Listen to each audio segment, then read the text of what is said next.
ॐ सोमनाथाय नमः। ॐ मल्लिकार्जुनाय नमः। ॐ महाकालेश्वराय नमः। ॐ ओंकारेश्वराय नमः। ॐ वैद्यनाथाय नमः। ॐ भीमशंकराय नमः।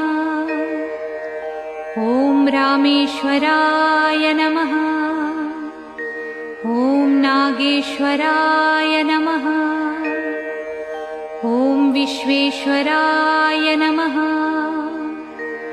ॐ त्र्यंबकेश्वराय नमः। ॐ केदारेश्वराय नमः। ॐ भुस्मेश्वराय नमः।